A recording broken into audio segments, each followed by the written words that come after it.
Alright, so here it is, the new Space Wolf Stormfang gunship slash Stormwolf transport variant, I guess.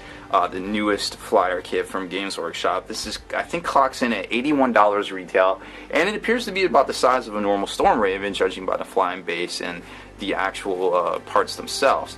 I think it's a cool kit. I looked through it earlier, and I'm definitely stoked to get one of these open and start playing around with it and see you know, if I can string four of these together and make a new super heavy walker out of it. No, I'm just kidding. That is 100% not true. I will not do that.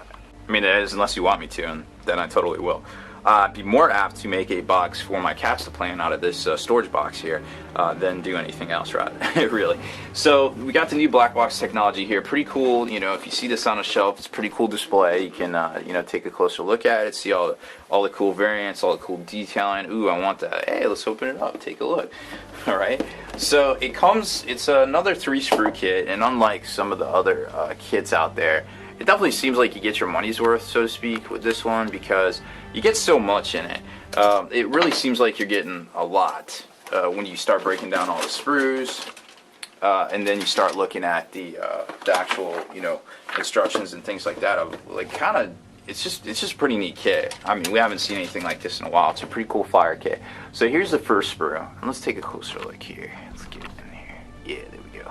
Alright, cool. So here we have the actual fuselage itself, and these aren't actually doors. These are basically access points to the side weapon sponsons, and so they can, you know, I guess rearm them in transit from the actual crew compartments, so to speak.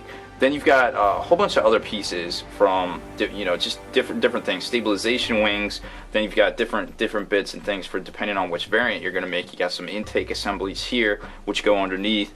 Then you've got the main armament for the actual Stormfang gunship. Which, by the way, that's kind of revolutionary, huh? With the whole toughness test or strength test, or you're removed from play, which is kind of crazy in and of itself. Then so you got more pieces like that, some engine covers, compartments, lots of things you could use if you don't actually use it on the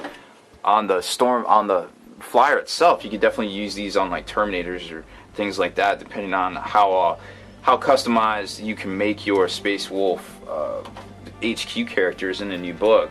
Because there's some pretty neat pieces on here that you won't actually use, you know, depending on how you put the thing together. This is the second sprue, of course, and then you've got the parts that basically form the engine block here, and then attach the to the actual fuselage itself. We got the intakes and the exhaust here. This is a piece that either goes on top, depending on which variant you're going to make.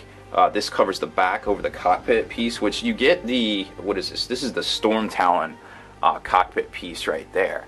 So that one comes with it. So. And there's a couple pieces to cover it up to make it a little bit more bulky or cooler looking, you know, because we've seen, of course, this plastic piece for a while now. So they try to make it look a little different, and that's cool. These are some cantered wings for the front, for more stabilization, not exactly for lift, I wouldn't assume. You got a front assault ramp, lots of different bolter and multi-melta variants, some rocket variants. These are supposed to go near the cockpit for the Stormfang gunship variant, which is kind of funny because you shoot a rocket that close to your cockpit, the trail from the exhaust plume would probably mask your ability to actually see and fly the ship. So it's kind of funny. I don't think if I made that version, I would ever put those rockets right there. I'd probably use the last cannon or something, but it's just kind of funny. Then you've got the turret assembly for the back for the Storm Wolf variant, which is pretty neat. It looks like you can mount this on a normal Rhino Razorback chassis, just to do some silly stuff with, of course.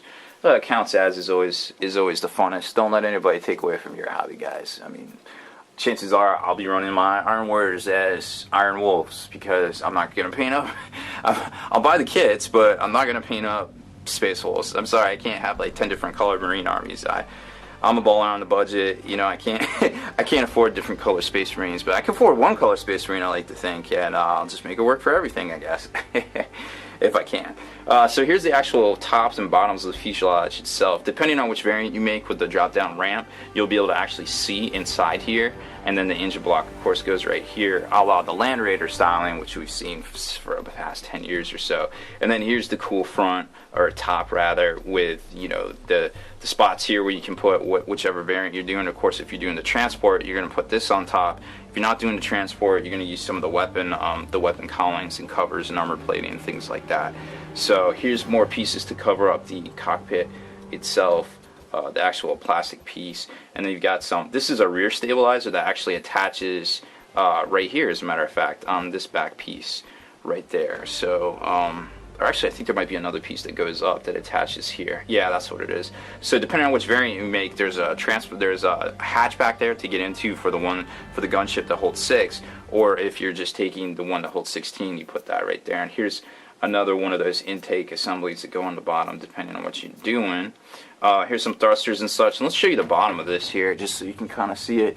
So here's some of the thrusters, and they go there, and you got some in the back, a la the Stormfang, to just kind of direct thrust and things like that. But supposedly it gets its lift from anti-grav technology, just judging by the plates that are similar to the land speeder right here on the sides, and also the Cestus assault ram. I'm just spitballing there how 40K the technology in the Grimdark works.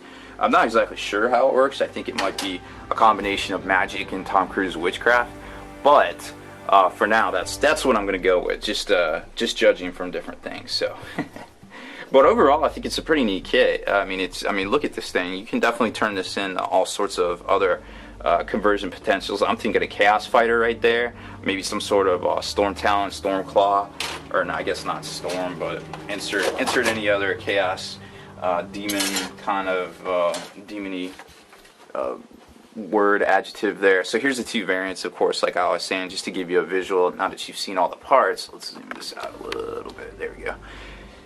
Now that you've seen all the parts, here's the transport itself. Like I said, you're going to have this intake assembly up here, and then you're going to have the cantered wings for support on both sides here.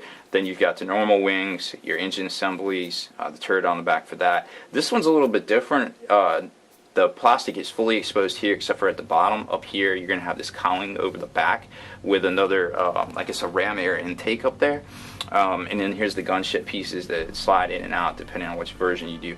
These wolf panels, they're actually on this piece I just showed you right here, and you actually attach them to the sides to build them up, to build the actual assembly up right here. So this is kind of one piece, and then this is attached, kind of recessed. So I guess that's why they didn't make it the same part, because it was a little bit recessed there.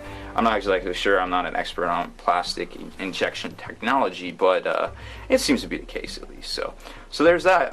You can't really get a good shot of the rear. No, it doesn't look like it. But like I said, the troop transport version has that little fin, kind of ventral fin kind of sticking out for stabilization. This one does not. It has a hatchback there. So two little differences if you happen to see them from that angle that you might notice. So you know, that's pretty much it. I think it's a neat kit. Definitely itching to get one together here and compare it up to a Storm Raven to see how big it really is, right?